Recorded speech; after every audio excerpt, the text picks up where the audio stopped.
Friends, मैं भावना शर्मा आप सभी को नमस्कार करती हूँ। दोस्तों, आज इस वीडियो में हम प्रॉफिट एंड लॉस के बारे में डिस्कस करेंगे। प्रॉफिट और लॉस मतलब लाभ और हानि। तो आज हम डिस्कस करेंगे प्रॉफिट एंड लॉस के बारे में और इससे रिलेटेड कुछ क्वेश्चंस भी सॉल्व करेंगे। दोस्तों, ये वीडियो स्टार्ट करने से पहले मैं आपको बता देना चाहती हूँ कि यहाँ मैंने मैथ्स की बिल्कुल बेसिक सीरीज स्टार्ट कर रखी है, जो सभी कंपेटिटिव एग्जाम के लिए मोस्ट इंपोर्टेंट है। अगर आप मैथ सीखना चाहते हैं, वो भी बिल्कुल बेसिक से मैथ सीखना चाहते हैं, तो इस सीरीज को फॉलो जरूर करें। दोस्तों, इस सीरीज की खास बात यह है कि यहाँ एग्जाम्पल्स के साथ साथ कंटेंट की वीडियो भी प्रोवाइड की जाती है, ताकि कंसेप्ट अच्छे से क्लियर हो जाए। तो दोस्तों, अगर आप मैथ सीखना चाहते हैं, किसी भी कंपेटिटिव एग्जाम की प्रिपरेशन करना चाहते हैं, तो सीरीज को फॉलो जरूर करें। यहाँ बिल्कुल बेसिक से मैथ स्टार्ट किया गया है। आज हम ये प्रॉफिट एंड लॉस के बारे में डिस्कस करेंगे। देखो दोस्तों, अगर हम कोई भी सामान 100 रुपए का खरीदते हैं, कोई सामान हमने 100 रुपए में खरीदा और उसको 120 रुपए में बेच दिया, तो हमें क्या हुआ? फायदा हुआ। इसको हम क्या बोलेंगे? प्रॉफिट। और कितने का हुआ? 20 रुपीज का। तो इसको हम क्या बोलेंगे? प्रॉफिट। अगर हमने कोई सामान 100 रुपए का खरीदा और 80 रुपए में उसको बेच दिया, तो यहां से हमारे पास क्या आएगा? हानि हुई। कितने की हानि हुई? 20 रुपीज की हानि हुई। प्रॉफिट क्या होता है? कोई सामान हम खरीदते हैं और उसको उससे ज्यादा कीमत पर बेच देते हैं, तो हमें प्रॉफिट होता है। कोई सामान हम खरीदते हैं और उसको उससे कम कीमत पर बेच देते हैं, तो हमें क्या होता है? हानि होती है। इसको हम लाभ और हानि कहते हैं, या फिर प्रॉफिट और लॉस कहते हैं। जैसे अभी मैंने डिस्कस किया, कोई सामान हमने 100 रुपए में खरीदा, तो ये 100 रुपये हमारे लिए क्या हुए? खरीद मूल्य। क्या बोलेंगे इसको हम? खरीद मूल्य। और इसको हमने 120 रुपए में बेचा, तो इसको हम क्या बोलेंगे? बेचने वाला मूल्य। ठीक है, गणित की भाषा में इसको हम क्या कहते हैं? सेलिंग प्राइस, क्रय मूल्य। ये हमारे पास क्या है? क्रय मूल्य। और ये हमारे पास क्या है? विक्रय मूल्य। ये हमारे पास क्या है? विक्रय मूल्य। ये क्रय मूल्य और ये विक्रय मूल्य। इसको हम क्या कहते हैं? Cost price. ये हमारे पास क्या है? Cost price. और ये हमारे पास क्या है? Selling price. क्या कहा मैंने? जिस रेट में हम कोई सामान खरीदते हैं, जितने रुपए में हम कोई सामान खरीदते हैं, उसको हम क्या बोलते हैं? खरीद मूल्य, या फिर क्रय मूल्य, या फिर कॉस्ट प्राइस, सीपी। और जितने रुपए में हम उस वस्तु को बेचते हैं, उसको बेचने वाला मूल्य भी कहते हैं, या फिर विक्रय मूल्य भी कहते हैं, सेलिंग प्राइस भी कहते हैं, और एसपी भी कहते हैं। इन सभी के बारे में आपको पता होना चाहिए। आगे दोस्तों, हमारे पास ये है, अगर हमने कोई कुछ भी खरीदा, जैसे कोई बुक खरीदी, हमने कोई बुक खरीद ली 50 रुपए की, उसको कवर किया 10 रुपीज के कवर से, 50 रुपए में कोई बुक खरीदी और 10 रुपए का उसके ऊपर खर्चा किया। क्या किया? 10 रुपए का उसके ऊपर कवर चढ़ा दिया हमने, तो उसको हमने 80 रुपीज में बेच दिया। ये हमारे पास विक्रय मूल्य है। 50 हमारे पास क्रय मूल्य है।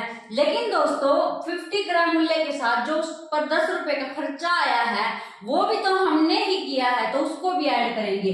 अगर हम जो हमारे पास ओरिजिनल सीपी है, ओरिजिनल हमारे पास कॉस्ट प्राइस है, ओरिजिनल जो हमारे पास क्रय मूल्य है, उसमें 10 भी ऐड करेंगे, तो इसको हम 60 रुपीज को क्या बोलेंगे? लागत मूल्य।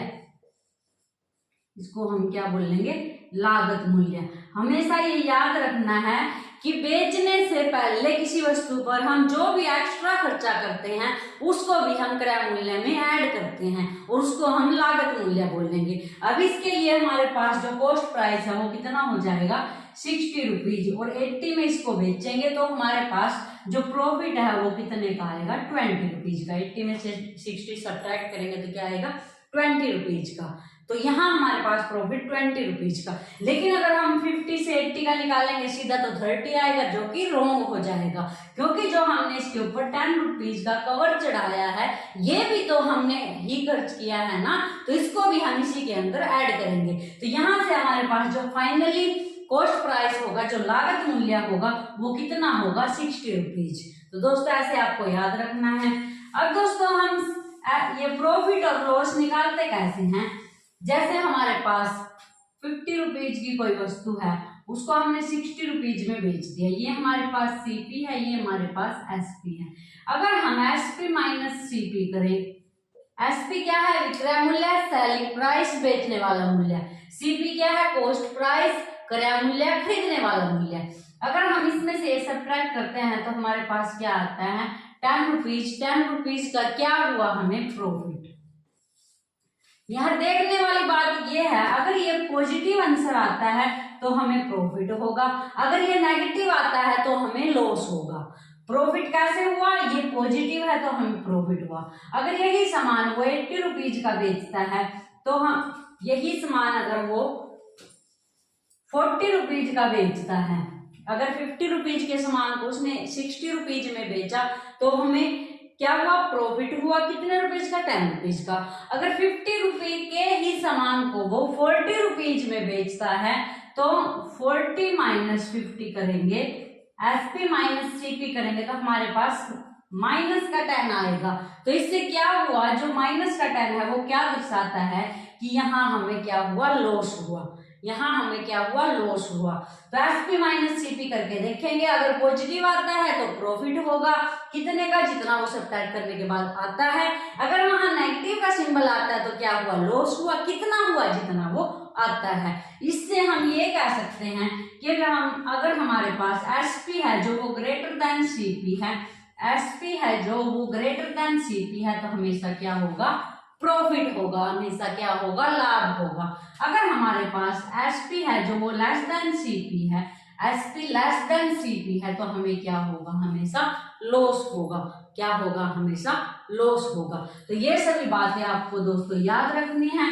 क्वेश्चंस हम ट्रिक के माध्यम से करेंगे, लेकिन ये बेसिक चीजें आपको पता होनी चाहिए। अब कई बार ये परसेंटेज में पूछ लेता है हमसे, जैसे हमारे पास लॉस है वो परसेंटेज में फाइंड आउट करो, तो परसेंटेज में कैसे फाइंड आउट करते हैं। सबसे पहले ये देखो, जो लॉस है और जो हमारे पास प्रॉफिट है वो किस पे डिपेंड करता है, सीपी पर।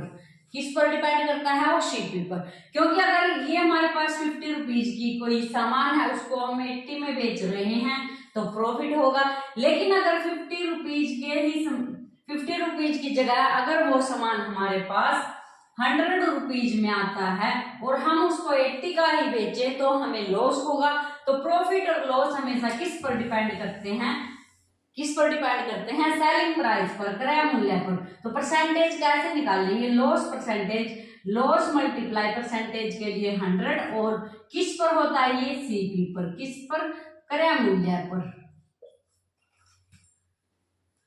तो कैसे लिखेंगे, लॉस मल्टीप्लाई 100 और डिवाइड में क्रय मूल्य। क्रय मूल्य क्यों लगाया, क्योंकि लॉस और प्रॉफिट हमेशा किस पर डिपेंड करता है, क्रय मूल्य पर। अब हम यहाँ से हम क्या भी निकाल सकते हैं, प्रॉफिट। प्रॉफिट परसेंटेज हमारे पास क्या आएगी, प्रॉफिट मल्टीप्लाई 100 और डिवाइड में सीपी यानी क्रय मूल्य। तो प्रॉफिट परसेंटेज और लॉस परसेंटेज हम इस फॉर्मूले से निकाल सकते हैं। तो दोस्तों यहाँ हमने क्या देखा, क्रय मूल्य, सेलिंग प्राइस, जो खरीद वाला मूल्य होता है वो, अगर उस पर हम वस्तु पर कोई एक्स्ट्रा खर्चा करते हैं तो उसको हम लागत मूल्य मान लेते हैं और वो ऐड होगा क्रय मूल्य में। और जो विक्रय मूल्य होता है, जिस रेट में हम उसको बेचते हैं, वो सेलिंग प्राइस होता है, एसपी होता है। अगर एसपी बड़ा है सीपी से तो हमें प्रॉफिट होगा, अगर एसपी छोटा है तो हमें लॉस होगा। एसपी माइनस सीपी हमारे पास पॉजिटिव है तो प्रॉफिट होगा, नेगेटिव है तो लॉस होगा। परसेंटेज हमेशा ऐसे निकालते हैं। तो दोस्तों अभी हमने ये बेसिक समझा प्रॉफिट एंड लॉस के बारे में।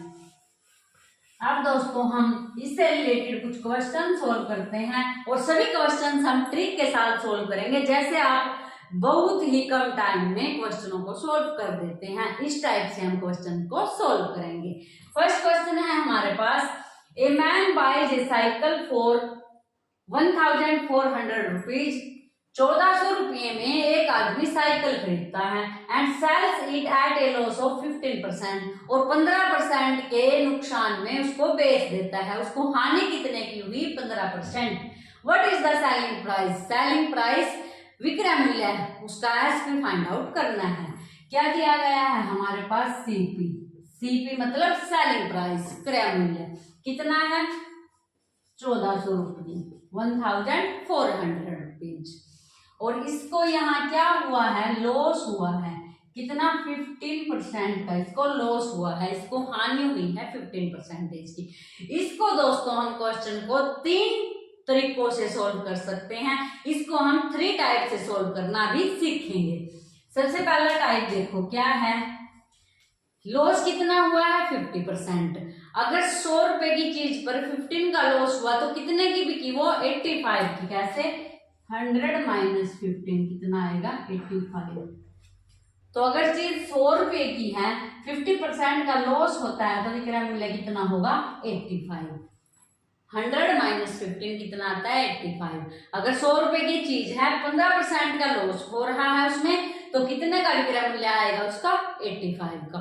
डायरेक्ट हम देख सकते हैं 100 रुपए की चीज है, 15 रुपए के नुकसान पर बेचेंगे तो कितने की बिकेगी वो? 85 रुपीज की। तो अगर 100 रुपए क्रय मूल्य है, 100 रुपये एसपी है, 15% का यहाँ पर लॉस है, तो विक्रय मूल्य कितना होगा? 85। अगर 1 है तो 85 डिवाइड बाई 100 और हमारे पास है कितना? 1400 रुपये, 1400। अगर 1400 है तो विक्रय मूल्य कितना होगा? 85 डिवाइड बाई 100 और मल्टीप्लाई ये। तो यहां से इसको सोल्व करेंगे। 85 को 14 से मल्टीप्लाई करेंगे। 14 5 जा हमारे पास क्या होता है? 70 और 14 8 जा हमारे पास 112। 112 में 7 ऐड करेंगे तो 190। तो ये हमारे पास इतनी रुपीज, ये क्या आया? एसपी। क्या निकालना था? एसपी निकालना था। तो दोस्तों हमने क्या किया? परसेंटेज को पकड़ा। अगर 100 रुपए पर 15% की हानि होती है तो 85 विक्रय मूल्य होगा। अब 1400 पर विक्रय मूल्य निकाल दिया। ये था हमारे पास फर्स्ट तरीका, फर्स्ट टाइप इसको सोल्व करने का। अब सेकंड टाइप है। सीपी हमारे पास कितना है? 1400 रुपये। लॉस उस पर कितना हुआ? 15% का। अगर हम उसको विदाउट परसेंटेज लॉस देखें तो कितना होगा? 1400 रुपये पर कितना हुआ? 15% का। तो 1400 का 15% निकाल लेंगे। 1400 पर 15% का लॉस हुआ तो 1400 का 15% निकाल लेंगे। तो 1400 गुणा 15/100 सोल्व करेंगे इसको। 15 4 जा 60, 15 4 जा 60 और 15 1 जा 15 और 6 हमारे पास 210 यहां से आएगा। ये हमारे पास क्या आया है? लॉस आया है। ये हमारे पास 1400 रुपए की वो साइकिल थी, इतने रुपए के लॉस पर बेची, तो एसपी क्या होगा? सीपी। यहाँ हमारे पास माइनस लॉस और सीपी माइनस लॉस हमारे पास क्या आएगा? एसपी आएगा। सीपी माइनस लॉस हमारे पास क्या आएगा? एसपी आएगा। सीपी कितना है? ये, और लॉस हमारे पास 210 का। तो यहां से अगर हम सब्ट्रैक्ट करते हैं तो हमारे पास ये आएगा। क्या है दोस्तों? आप ऐसे भी देख सकते हैं, 10 रुपए का पेन था, 2 रुपए के नुकसान पर बेचेंगे तो कितने का? 1 रुपए का होगा वो। तो ऐसे निकालेंगे। क्या किया? सीपी माइनस लॉस कितना आया? एसपी। तो ऐसे ही सीपी माइनस लॉस कितना आया? एसपी। तो यही एसपी फर्स्ट वाले तरीके से आया था, यही एसपी इससे आया था। उस तरीके से भी आप सोल्व करते हो, इस तरीके से भी आप सोल्व कर सकते हो। नेक्स्ट है हमारे पास जो थर्ड टाइप है वो क्या है? अब हम फ्रैक्शन के अनुसार सोल्व करेंगे। जैसे हमारे पास 15% है, इसको हम फ्रैक्शन के फॉर्म में कैसे लिख सकते हैं? 15 डिवाइड बाई 100। परसेंटेज हटाने के लिए हम इसे डिवाइड में क्या लगाते हैं? 100। अब इसको सोल्व करेंगे तो 5 3 जा 15, 5 2 जा 10 और 20, 3/20। ये क्या है? हमारा 15%। जो हमारे पास यहाँ 20 है वो किसको रिप्रेजेंट कर रहा है? 20 रिप्रेजेंट कर रहा है 1400 को। 20 किसको रिप्रेजेंट कर रहा है यहाँ पर? 1400 को। अगर 20 यूनिट इसको रिप्रेजेंट कर रहा है तो अगर 1 की निकालें तो कितने को रिप्रेजेंट करेगा वो यहाँ पर 70 को। कितने को रिप्रेजेंट करेगा 70 को। निकालना किसका है, यहाँ 20 है हमारे पास यूनिट और 3 का उसको लॉस हुआ है, तो कितने पर निकालना है 17 पर। तो 17 पर निकालने के लिए क्या करेंगे, यहाँ हमारे पास ये 70 आया है, इसको 17 से क्या कर देंगे मल्टीप्लाई, और 17 7 जा हमारे पास क्या होता है 119। तो ये हमारे पास क्या आएगा एसपी। फाइनल आंसर हमारा क्या होगा ये। दोबारा से देखो फ्रैक्शन हमारे पास क्या है 3/20। यहाँ 20 पर 3 का लॉस है तो एसपी निकालना है। अगर 20 देखे तो यहाँ 20 पर 3 का लॉस है, एसपी निकालना है। तो 20 किसको रिप्रेजेंट कर रहा है, इसको। यहाँ से 1 किसको रिप्रेजेंट करेगा, इसको। और जो हमारे पास यहाँ से जो एसपी आएगा वो कितना आएगा 20 है, 3 का लॉस है तो 17 आएगा। अब 17 रिप्रेजेंट किसको करेगा, इससे मल्टीप्लाई कर देंगे, ये हमारे पास आंसर होगा। तो ये हमारे पास क्या आया एसपी आया। तो दोस्तों यहाँ हमने अभी 3 टाइप्स देखे प्रॉफिट एंड लॉस को सॉल्व करने के, ये सब निकालने के लिए हमने 3 टाइप्स देखे। तो दोस्तों आप तीनों टाइप में से किसी का भी यूज कर सकते हो। नेक्स्ट सम देखते हैं। ऐसे ही दोस्तों हम सभी ट्रिक सीखेंगे क्वेश्चंस के माध्यम से, किस किस टाइप के क्वेश्चन एग्जाम में पूछे जाते हैं और किस किस टाइप से हम उनको सोल्व कर सकते हैं, क्या क्या ट्रिक हम उनके लिए अप्लाई कर सकते हैं। नेक्स्ट क्वेश्चन है हमारे पास, a man bought an old typewriter for 1200 rupees and spent 200 rupees on its repair। क्या कहा है इसने, एक आदमी है जो टाइपराइटर खरीदता है, वो कितने रुपए में खरीदता है, जो इसका सीपी है वो कितना है 1200 1200 रुपये इसका क्रय मूल्य है, और इस पर जो स्पेंड करता है वो कितना करता है 200 रुपीज। तो मैंने आपको पहले भी बताया है जो हमारे पास लागत मूल्य है, जो टोटल यहाँ से असली सीपी बनेगा वो कितना बनेगा 1200 में 200 ऐड कर देंगे, तो टोटल हमारे पास जो सीपी आएगा वो कितना आएगा इतना रुपीज 1400 रुपीज, और ही सोल्ड इट फॉर इतने रुपीज। जो इसको वो सेलिंग प्राइस है, जो इसको बेचता है वो इतने रुपीज में उसको बेच देता है। फाइंड हिज प्रॉफिट परसेंट, उसका परसेंटेज में प्रॉफिट फाइंड आउट करना है। देखो दोस्त इसका कॉस्ट प्राइस था हमारे पास ये, लेकिन जो हमने इस पर खर्चा किया है उसको भी हम इसमें ही ऐड करेंगे profit and loss find out करने से पहले। तो हमारे पास इतने रुपए की उसने टाइपराइटर खरीदा, इतने रुपए का उसने उस पर रिपेयर में खर्चा कर दिया, तो फाइनली जो हमारे पास कॉस्ट प्राइस होगा वो कितना होगा 1400 रुपीज। फिर उसने इसके सेलिंग प्राइस है जो वो ये दिया है, उसका जो विक्रय मूल्य है जिस पर उसने वो बेचा है वो कितना है इतना। तो इतने रुपए की चीज है इतने रुपए में बेच दी, तो साफ दिख रहा है आपको क्या हुआ प्रॉफिट। और प्रॉफिट निकालते कैसे हैं, एसपी माइनस सीपी हमारे पास क्या आएगा प्रॉफिट। एसपी हमारे पास ये है और इसमें से सीपी अगर हम सब्ट्रैक्ट करते हैं तो हमारे पास 280 रुपीज आएगा। ठीक है दोस्तों, ये हमारे पास सब्ट्रैक्ट करेंगे तो 280 हमारे पास क्या आएगा, ये हमारे पास क्या आया प्रॉफिट आया। प्रॉफिट परसेंटेज निकालना मैंने आपको पहले बताया है, प्रॉफिट किस पर हुआ क्रय मूल्य पर। तो प्रॉफिट परसेंटेज निकालते कैसे हैं, प्रॉफिट मल्टीप्लाई 100 और डिवाइड में क्रय मूल्य। जो सीपी है हमारा वो क्या है ये वाला सीपी हम यूज करेंगे। यहां से हमारे पास 0 से 0 कैंसिल हो जाएंगे, 14 2 जा और 2 से 10 की मल्टीप्लाई करेंगे तो 20% का उसको क्या हुआ प्रॉफिट। तो प्रॉफिट परसेंटेज हम ऐसे निकालेंगे। क्या किया दोस्तों, सबसे पहले इसका कॉस्ट प्राइस टोटल ऐड करके निकाला, फिर एसपी दे रखा है तो क्या हो रहा है यहाँ पर प्रॉफिट। प्रॉफिट कैसे निकालेंगे, एसपी माइनस सीपी। अब प्रॉफिट परसेंटेज कैसे निकालेंगे, प्रॉफिट मल्टीप्लाई 100 और डिवाइड में क्या करेंगे सीपी। यहाँ से हमारे पास सोल्व करने के बाद क्या आएगा 20%। तो इसको प्रॉफिट है जो वो परसेंटेज में कितना हुआ 20%। तो दोस्तों आज हमने प्रॉफिट एंड लॉस के बारे में बेसिक जाना और इससे रिलेटेड 2 क्वेश्चन सोल्व किए। अगर दोस्तों आपने यहाँ तक वीडियो देख ली है तो आप कमेंट करके जरूर बताएं कि आपको वीडियो कैसी लगी, क्योंकि आपके कमेंट ही मुझे नेक्स्ट वीडियो बनाने के लिए मोटिवेट करते हैं। और दोस्तों अगर आप प्रॉफिट एंड लॉस आगे भी सीखना चाहते हैं तो मेरी नेक्स्ट वीडियो जरूर देखें। नेक्स्ट वीडियो में हम कुछ क्वेश्चंस सोल्व करेंगे जिसके माध्यम से आपको ट्रिक समझाएंगे, ऐसे क्वेश्चन सोल्व करेंगे जो कॉम्पिटिटिव एग्जाम में पूछे जाते हैं। तो दोस्तों नेक्स्ट वीडियो में मिलते हैं एक नए टॉपिक के साथ। Thank you.